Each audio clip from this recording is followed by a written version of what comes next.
Multi asset allocation fund एक ऐसी category जिसने लॉन्गर इन्वेस्टमेंट होराइजंस पर निफ्टी 50 को भी आउट परफॉर्म किया है, वो भी लोअर वॉलिटिलिटी और रिस्क के साथ। इतना ही नहीं, पिछले 3 सालों में इस कैटेगरी का AUM 34,000 करोड़ से बढ़कर 2 लाख करोड़ से ऊपर पहुंच गया, यानी 6 गुना की बढ़ोतरी। That's crazy right?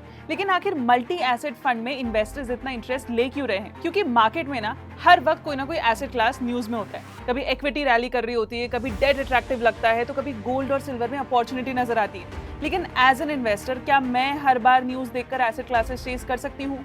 प्रोबेबली नहीं।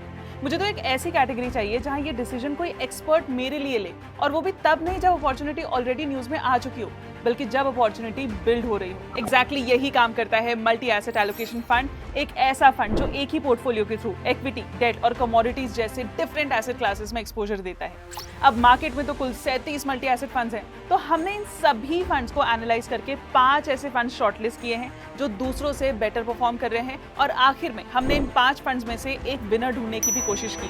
तो चलिए शुरू करते हैं with your host Swati. Let's get started. दोस्तों, 37 मल्टी एसेट एलोकेशन फंड्स के यूनिवर्स में हमने एक चीज नोटिस की। पहले तो कि पिछले 1 साल का रिटर्न डेटा सिर्फ 29 फंड्स के लिए ही अवेलेबल था। दूसरा, इनमें से 22 फंड्स 10 से 20% के रिटर्न रेंज में रहे, 13 फंड्स 10 से 15% और 9 फंड्स ऐसे थे जो 15 से 20% के रेंज में रिटर्न्स दे रहे थे, जबकि सिर्फ 2 फंड्स हमें ऐसे मिले जो 20% से ज्यादा रिटर्न्स दे रहे थे। बाकी जो 5 फंड्स थे वो तो सिर्फ 5 से 10% के रेंज में ही रहे। यानी कैटेगरी का बल्क डबल डिजिट रिटर्न्स के आसपास रहा, लेकिन फंड के रिटर्न्स में डिफरेंस बहुत क्लियर था। अब सवाल है, सेम कैटेगरी में रिटर्न्स इतने डिफरेंट क्यों थे? इसका आंसर समझने के लिए सिर्फ रिटर्न्स नहीं, हमेशा आपको फंड मैनेजर की स्ट्रैटेजी भी देखनी चाहिए, स्पेशली इस कैटेगरी में। सबसे पहले देखिए, फंड मैनेजर के पास कितनी फ्लेक्सिबिलिटी है। क्या वो मार्केट कंडीशंस और वैल्यूएशंस को देखकर इक्विटी, डेट और कमोडिटीज का एलोकेशन डायनामिकली चेंज कर सकता है, या फंड एक pre defined allocation range follow करता है और उसी के अंदर पीरियोडिकली रीबैलेंस करते रहता है? कुछ फंड्स वैल्यूएशन ड्रिवन या काउंटर सिक्लिकल अप्रोच फॉलो करते हैं। मार्केट गिरने पर इक्विटी बढ़ा सकते हैं और वैल्यूएशंस एक्सपेंसिव होने पर एक्सपोजर रिड्यूस भी कर सकते हैं। जहां कुछ funds relatively fixed allocation maintain करते हैं, व्हाइल कुछ क्वांटिटेटिव या रूल बेस्ड मॉडल्स के थ्रू एलोकेशन डिसाइड करते हैं। आप और हम जैसे इन्वेस्टर के लिए डिफरेंस जानना बहुत इंपॉर्टेंट है, क्योंकि अगर आप मल्टी एसेट फंड इसलिए ले रहे हैं कि आपको खुद बार बार डिसाइड नहीं करना कि इक्विटी, डेट या गोल्ड में कितना पैसा रखना है, तो आपको एटलीस्ट ये तो पता होना चाहिए कि फंड मैनेजर के पास एक्चुअली कितनी फ्रीडम है ये डिसीजन लेने के लिए। Another important factor in this category is taxation. See, multi asset fund में टैक्सेशन लार्जली इस बात पर डिपेंड करता है कि फंड का एक्चुअल इक्विटी एक्सपोजर कितना है। अगर फंड 65% या उससे ज्यादा इक्विटी एक्सपोजर मेंटेन करता है और इक्विटी ओरिएंटेड टैक्सेशन क्वालिफाई करता है, तो इक्विटी म्यूचुअल फंड जैसे रूल्स अप्लाई होते हैं। क्या है ये रूल्स? 1 साल से कम होल्डिंग पर 20% STCG और 1 साल से ज्यादा पर 12.5% LTCG। एलिजिबल गेन्स पर 1.25 लाख एग्जेम्पशन के साथ। लेकिन अगर इक्विटी एक्सपोजर 35 से 65% के बीच ही है, तो टैक्सेशन अलग हो सकता है। 2 साल तक के गेन स्लैब रेट के अकॉर्डिंग टैक्स हो सकते हैं, और 2 साल से ज्यादा होल्डिंग पर 12.5% LTCG अप्लाई होता है विदाउट इंडेक्सेशन। तो आप ये समझ रहे हो कि एक ही कैटेगरी में रिटर्न्स भी बहुत वेरी कर सकते हैं और टैक्सेशन रूल्स भी बहुत अलग अलग अप्लाई हो सकते हैं। तो ये दोनों चीजें चेक करना बहुत जरूरी होता है। मल्टी एसेट फंड चूज करते वक्त सिर्फ पास रिटर्न्स और एसेट एलोकेशन देखना इनफ नहीं है। फंड मैनेजर कितना डायनेमिकली एलोकेशन चेंज कर सकता है और फंड का एक्चुअल इक्विटी एक्सपोजर कितना है, दोनों आपके रिस्क, स्ट्रैटेजी और पोस्ट टैक्स रिटर्न्स को इंपैक्ट कर सकते हैं। अब इन सब फैक्टर्स को ध्यान में रखते हुए हमने 37 फंड्स में से 5 फंड्स शॉर्टलिस्ट किए हैं। चलिए देखते हैं कौन से हैं वो 5 फंड्स। इन 5 फंड्स को चुनने के लिए let's quickly go to Rupeevest and select multi asset allocation as our asset class. यहाँ हमें मिलता है 37 फंड्स का यूनिवर्स, जिनमें से हमने ये 5 फंड्स शॉर्टलिस्ट किए। सबसे पहले एक इंटरेस्टिंग चीज देखिए, ICICI Prudential multi asset fund का AUM लगभग 86,000 करोड़ है, यानी पूरी कैटेगरी के टोटल AUM का रफली 43%। क्लियरली ये फंड कैटेगरी में काफी पुराना और एस्टैब्लिश्ड प्लेयर है और रिटर्न्स भी स्ट्रॉन्ग रहे हैं। लेकिन यहाँ एक कैच भी है, 37 में से सिर्फ 8 ही फंड्स ऐसे हैं जिनका ट्रैक रिकॉर्ड 5 साल या उससे ज्यादा का है। बाकी मेजॉरिटी फंड्स रिलेटिवली नए हैं, कुछ की हिस्ट्री तो 3 साल से भी कम है। और हमारा तो भाई सिंपल रूल है, अगर फंड ने मल्टीपल मार्केट साइकिल्स देखे ही नहीं है तो उसके परफॉर्मेंस को जज करना थोड़ा डिफिकल्ट होगा, इसलिए हम उन फंड्स को इंक्लूड ही नहीं करते। इसीलिए हम इन 8 फंड्स में से 5 ईयर रिटर्न्स के बेसिस पर टॉप 5 फंड्स शॉर्टलिस्ट करेंगे। आपको और एक बात पता होना चाहिए, मल्टी एसेट कैटेगरी के फंड्स के लिए पिछले 6 महीने एक परफेक्ट स्ट्रेस टेस्ट रहे हैं। क्या हुआ था पिछले 6 महीनों में?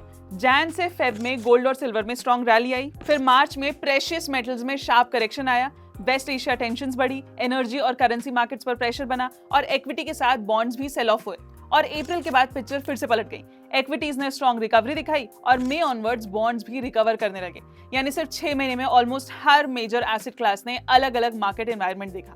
तो अब इंटरेस्टिंग पार्ट ये है, इन फंड्स ने एक्चुअली किया क्या फंड मैनेजर्स ने मार्केट के हिसाब से इक्विटी, डेट और कमोडिटीज का एलोकेशन एक्टिवली चेंज किया या फिर लार्जली अपने एग्जिस्टिंग एलोकेशन फ्रेमवर्क पर ही टिके रहे? इसको समझने के लिए हम जैन, मार्च और जुलाई के पोर्टफोलियो स्नैपशॉट्स कंपेयर करेंगे। और सबसे पहले बात करते हैं 2002 में शुरू हुए और आज कैटेगरी के सबसे बड़े multi asset fund ICICI prudential multi asset fund की। तो आईसीआईसीआई फंड का जैन में इक्विटी एलोकेशन 71.3% था, इक्विटी एलोकेशन। मार्च में 71.2% और जुलाई में ये हुआ 71.9%। यानी मार्केट में इतने सारे अप्स और डाउन्स आए लेकिन फंड का इक्विटी एलोकेशन लगभग वही रहा। इससे एक चीज समझ आती है, आईसीआईसीआई का अप्रोच ज्यादा स्टेबल एलोकेशन वाला है, जहां फंड मैनेजर मार्केट के हर मूव पर इक्विटी एलोकेशन को अग्रेसिवली चेंज नहीं करते। लेकिन अब रिटर्न्स देखिए, फंड ने सिंस इंसेप्शन अराउंड 20.85% का सीएजीआर दिया। मतलब अगर 2002 में फंड के लॉन्च के टाइम आपने सिर्फ 10,000 इन्वेस्ट किए होते तो आज वो इन्वेस्टमेंट 8 लाख से ऊपर हो चुकी होती। मतलब यहाँ एक इंपॉर्टेंट पॉइंट है, एलोकेशन हर बार ड्रामेटिकली चेंज ना करना भी जरूरी नहीं कि बुरी चीज हो। लॉन्ग टर्म में कंसिस्टेंट स्ट्रैटेजी भी काफी काम आ सकती है। लेकिन अब कॉन्ट का केस काफी अलग है। जैन के बाद जब प्रेशियस मेटल्स में मोमेंटम बदला, कॉन्ट ने अपनी सिल्वर पोजीशन एग्जिट करके गोल्ड की तरफ एलोकेशन शिफ्ट किया। यानी पोर्टफोलियो सिर्फ जैसे के तैसे बने नहीं रहने दिया, बल्कि मार्केट कंडीशन के हिसाब से एक्टिवली बदला भी गया। जैन में कॉन्ट के पास रफली 56% इक्विटी, 9.5% गोल्ड और 10.5% डेट था। मार्च तक इक्विटी थोड़ी कम होकर 52% पर आ गई और जुलाई में जब मार्केट स्ट्रॉन्ग हुए, इक्विटी एलोकेशन वापस बढ़कर 57% हो गया। यानी मार्केट के बदलते एनवायरनमेंट के साथ एलोकेशन भी मूव करता रहा। और ये जो अप्रोच है वो फंड के मैंडेट के साथ भी मैच करता है। कॉन्ट के पास इक्विटी, डेट और गोल्ड एंड सिल्वर ईटीएफ्स के बीच डायनामिकली रोटेट करने की फ्लेक्सिबिलिटी है। नतीजा इसका लॉन्ग टर्म रिजल्ट भी काफी इंटरेस्टिंग रहा। मार्च 2020 से जुलाई 2026 तक कॉन्ट ने निफ्टी 50 टीआरआई और अपने मल्टी एसेट बेंचमार्क दोनों को सिग्निफिकेंटली आउट परफॉर्म किया है। अब निपॉन इंडिया को देखिए, यहां भी एलोकेशन में चेंजेस दिखते हैं। जैन में इक्विटी 53.8% और गोल्ड 15.8% था। मार्च तक इक्विटी बढ़कर 56.3% हो गया, जबकि गोल्ड एलोकेशन घटकर 12.5% पर आ गया। यानी मार्केट करेक्शन के बाद फंड ने इक्विटी एक्सपोजर बढ़ाया है और कमोडिटी एक्सपोजर थोड़ा कम किया है। साथ ही कॉर्पोरेट बॉन्ड्स का एलोकेशन भी 7.5% से बढ़कर 9.5% हुआ। जून तक इक्विटी रफली 56.2% पर स्टेबल रहा, लेकिन गोल्ड एलोकेशन और घटकर 10.8% हो गया। यानी निपॉन ने भी मार्केट कंडीशंस के हिसाब से इक्विटी, गोल्ड और फिक्स्ड इनकम के बीच धीरे धीरे अपना मिक्स बदला। और इसका लॉन्ग टर्म में आउटकम भी देखिए, अगर एनएफओ के टाइम से आपने इस फंड में 10,000 की मंथली एसआईपी शुरू की होती तो लगभग 7 लाख इन्वेस्ट करने के बाद आपके इन्वेस्टमेंट की वैल्यू आज 11 लाख से ज्यादा होती। अब यूटीआई पर आते हैं। यूटीआई का एसेट एलोकेशन कंपैरेटिवली स्टेबल रहा। जैन और मार्च दोनों में इक्विटी एलोकेशन अराउंड 65% था, जो जुलाई तक बढ़कर 67% हुआ। फिक्स्ड इनकम भी जैन और मार्च में रफली 10% था, जो जुलाई में अराउंड 9% हो गया। यानी यूटीआई भी मार्केट के हर मूव पर पोर्टफोलियो को अग्रेसिवली नहीं बदल रहा। फिर भी रिटर्न्स देखिए, 3 साल में 15.21% सीएजीआर, बेंचमार्क के 12.21% के अगेंस्ट, और 5 साल में 13.36%, बेंचमार्क के 11.51% के अगेंस्ट। इसका एक रीजन ये भी हो सकता है कि यूटीआई का equity portfolio largely large cap focused है। Around 71% large caps, 20% mid cap और 4% स्मॉल कैप। यानी इसका अप्रोच अग्रेसिव एलोकेशन के बजाय थोड़ा मेजर्ड और बैलेंस नजर आता है। अब एसबीआई को देखिए, यहाँ एलोकेशन में चेंज और क्लियरली दिखता है। जैन में इक्विटी एक्सपोजर 40.8% था, मार्च में बढ़कर 43 हुआ और जुलाई तक 47.57। यानी मार्केट कंडीशंस के साथ इक्विटी एलोकेशन को धीरे धीरे बढ़ाया गया। प्रेशियस मेटल्स में भी चेंज दिखा, खासकर गोल्ड में। जैन से जुलाई के बीच गोल्ड एलोकेशन ग्रेजुअली बढ़ा है। यहाँ जुलाई में एसबीआई गोल्ड ईटीएफ 6.42% और एसबीआई सिल्वर ईटीएफ 3.65% था, जबकि फिक्स्ड इनकम एलोकेशन था 35.31%। यानी इक्विटी बढ़ाने के बावजूद फंड ने डेट और प्रेशियस मेटल्स का अच्छा खासा क्वेश्चन मेंटेन किया है। अब इसका परफॉर्मेंस देखते हैं। 1 ईयर रिटर्न 13.25%, बेंचमार्क का था 12%। 3 year CAGR 16%, benchmark 13.84%, 5 साल CAGR 14.10%, benchmark 11.73%। तो दोस्तों ये पांचों फंड्स को देखकर एक चीज काफी क्लियरली समझ आ रही है, नाम सबका मल्टी एसेट फंड है लेकिन पैसा मैनेज करने का तरीका सबका अलग है। कोई रिलेटिवली स्टेबल एलोकेशन रखता है, कोई मार्केट के हिसाब से एलोकेशन बदलते रहता है और कोई इक्विटी, डेट और गोल्ड के बीच धीरे धीरे रिपोजिशन करता है। और एग्जैक्टली यही difference year to date performance में भी नजर आती है। क्वांट सबसे आगे रहा रफली 8% गेन के साथ, SBI अराउंड 4%, निपॉन 2 से 3%, UTI और ICICI प्रूडेंशियल रफली 1% के आसपास रहे। यानी मल्टी एसेट फंड में सिर्फ ये देखना कि फंड के पास इक्विटी, डेट, गोल्ड है इनफ नहीं है। उन एसेट्स के अंदर पैसा कितना रखा गया, कब बढ़ाया या घटाया गया, ये भी बहुत मैटर करता है। ICICI प्रूडेंशियल में इक्विटी एलोकेशन लार्जली अनचेंज रहा, इसीलिए इसका अप्रोच रिलेटिवली स्टेबल दिखा, ऑल्दो जुलाई ऑनवर्ड्स परफॉर्मेंस में छोटा इंप्रूवमेंट भी दिखा है। क्वांट सबसे ज्यादा एक्टिव रहा और मार्केट के अप्स एंड डाउन्स के बाद इसकी रिकवरी भी स्ट्रॉन्गर रही। SBI ने भी इक्विटी एलोकेशन बढ़ाया लेकिन रिटर्न्स क्वांट जितने स्ट्रॉन्ग नहीं रहे, जो ये दिखाता है कि सिर्फ एसेट एलोकेशन नहीं, फंड मैनेजर का स्टॉक सिलेक्शन भी मैटर करता है। निपॉन और UTI कंपैरेटिवली स्टेबल रहे और इसी पीरियड में ये बाकी फंड्स के मुकाबले पीछे रहे। तो दोस्तों अब सवाल ये है, क्या हायर रिटर्न्स का मतलब हायर रिस्क भी था? इन फंड्स के 5 ईयर रिटर्न्स तो हेल्दी रहे लेकिन इन्वेस्टर के लिए सिर्फ रिटर्न देखना इनफ नहीं होता, हमें ये भी देखना होगा कि रिटर्न कितना रिस्क लेकर जनरेट हुए। और इसी को समझने के लिए अब हम देखेंगे नेक्स्ट सेक्शन में रिस्क और रिटर्न रेशियो। इसके लिए हम दो सिंपल नंबर देखेंगे, स्टैंडर्ड डिविएशन और शार्प रेशियो। स्टैंडर्ड डिविएशन मतलब फंड का रिटर्न कितना ऊपर नीचे होता रहा, नंबर जितना ज्यादा वॉलेटिलिटी उतनी ज्यादा। और शार्प रेशियो बताता है कि जितना रिस्क लिया गया उसके बदले कितने रिटर्न मिले, यानी higher Sharpe ratio generally better risk adjusted performance indicate करते हैं। अब इन पांचों फंड्स को देखिए। ICICI Prudential multi asset fund का स्टैंडर्ड डिविएशन 8.46% है, यानी वॉलेटिलिटी रिलेटिवली कंट्रोल रही और इसका 1.3 शार्प रेशियो इन पांचों में सबसे हाईएस्ट है। मतलब रिस्क को कंट्रोल में रखते हुए रिटर्न्स जनरेट करने के मामले में ICICI यहाँ सबसे स्ट्रॉन्ग रहा। अब निपॉन देखते हैं। निपॉन इंडिया की वॉलेटिलिटी थोड़ी ज्यादा मतलब 9.19% है लेकिन इसका शार्प रेशियो 1.08 है जो स्टिल स्ट्रॉन्ग है, यानी इनसे थोड़ा ज्यादा रिस्क लिया लेकिन उस रिस्क के बदले रीजनेबल रिटर्न भी जनरेट किए। अब क्वांट का केस बिल्कुल अलग है, इसका स्टैंडर्ड डिविएशन 12.32% है, इन पांचों में सबसे ज्यादा।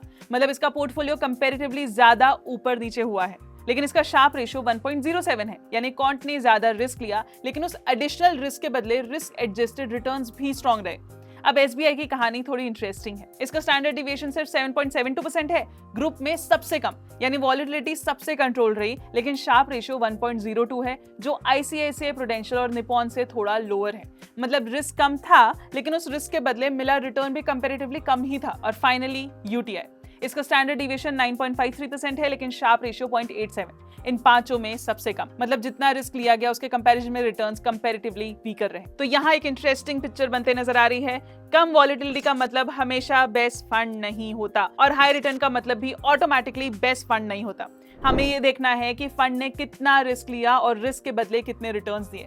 और यहीं पर मल्टी एसेट फंड का सबसे इंपॉर्टेंट आइडिया आता है, डाइवर्सिफिकेशन।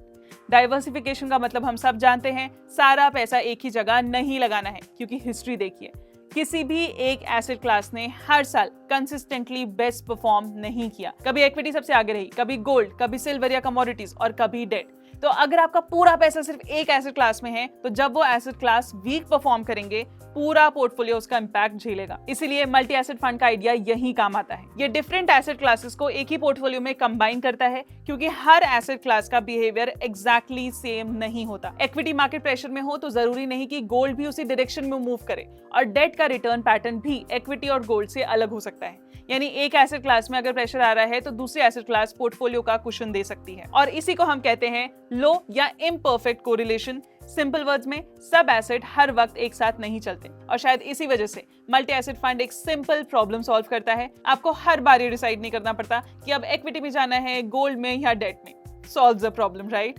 लेकिन अब फाइनल सवाल, इन सब फैक्टर्स को देखने के बाद इन 5 फंड में से कौन सा फंड एक्चुअली विनर बनकर सामने आया? तो दोस्तों, मल्टी एसेट फंड में कोई एक क्लियर विनर चूज करना इतना स्ट्रेट फॉरवर्ड नहीं है। हायर रिटर्न्स के साथ हायर वॉलेटिलिटी भी आ सकती है, while a more conservative portfolio may offer a smoother ride but lower growth. इसीलिए फाइनल चॉइस अल्टीमेटली आपके रिस्क एपेटाइट, रिटर्न एक्सपेक्टेशंस और इन्वेस्टमेंट होराइजन पर डिपेंड करता है। तो इसी नोट पर कमेंट सेक्शन में एक बार जल्दी से बताना कि आपका फेवरेट मल्टी एसेट फंड आपके रिस्क एपेटाइट के हिसाब से कौन सा है। और हाँ, अगर इन 5 फंड में से भी किसी एक फंड का डिटेल एनालिसिस चाहिए तो वो भी कमेंट सेक्शन में जरूर जाके लिखना। अगर ये एनालिसिस पसंद आया हो तो वीडियो को लाइक करना, नहीं तो और ऐसे वीडियोस हम नहीं ला पाएंगे। चैनल को सब्सक्राइब करना ताकि ये वीडियोस आप तक पहुंच पाए। मिलते हैं अगले वीडियो में।